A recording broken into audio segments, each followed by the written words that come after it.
रावण एक कुशल राजनीतिज्ञ, सेनापति और वास्तुकला का मर्मज्ञ होने के साथ साथ तत्वज्ञानी तथा बहुविद्याओं का जानकार था। उसे मायावी इसलिए कहा जाता था कि वह इंद्रजाल, तंत्र, सम्मोहन और तरह तरह के जादू जानता था। उसके पास एक ऐसा विमान था जो अन्य किसी के पास नहीं था।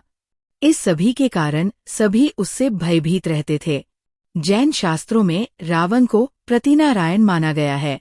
जैन धर्म के 64 शलाका पुरुषों में रावण की गिनती की जाती है।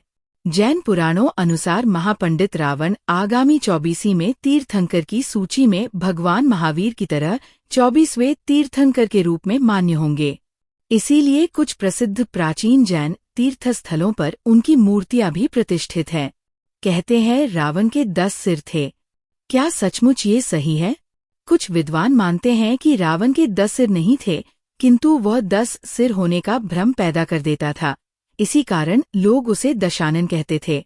कुछ विद्वानों अनुसार रावण 6 दर्शन और 4 वेद का ज्ञाता था, इसीलिए उसे 10 कंठी भी कहा जाता था।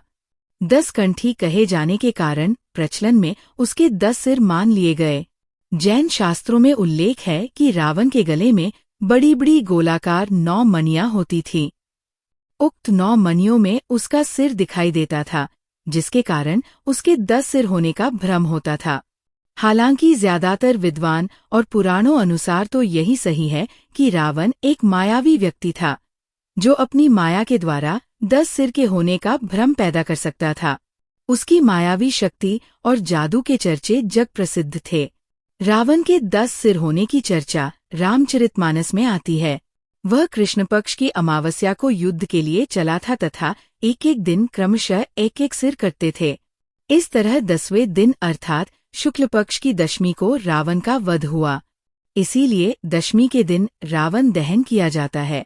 रामचरितमानस में वर्णन आता है कि जिस सिर को राम अपने बाण से काट देते थे, पुनः उसके स्थान पर दूसरा सिर उभर आता था। विचार करने की बात है कि क्या एक अंग के कट जाने पर वहां पुनः नया अंग उत्पन्न हो सकता है? वस्तुतः रावण के ये सिर कृत्रिम थे, आसुरी माया से बने हुए। मारीच का चांदी के बिंदुओं से युक्त स्वर्ण मृग बन जाना, रावण का सीता के समक्ष राम का कटा हुआ सिर रखना आदि से सिद्ध होता है कि राक्षस मायावी थे। वे अनेक प्रकार के इंद्रजाल, जादू जानते थे।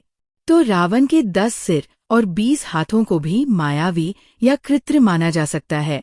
ऐसी मान्यता है कि रावण ने अमृतत्व प्राप्ति के उद्देश्य से भगवान ब्रह्मा की घोर तपस्या कर वरदान मांगा, लेकिन ब्रह्मा ने उसके इस वरदान को न मानते हुए कहा कि तुम्हारा जीवन नाभि में स्थित रहेगा।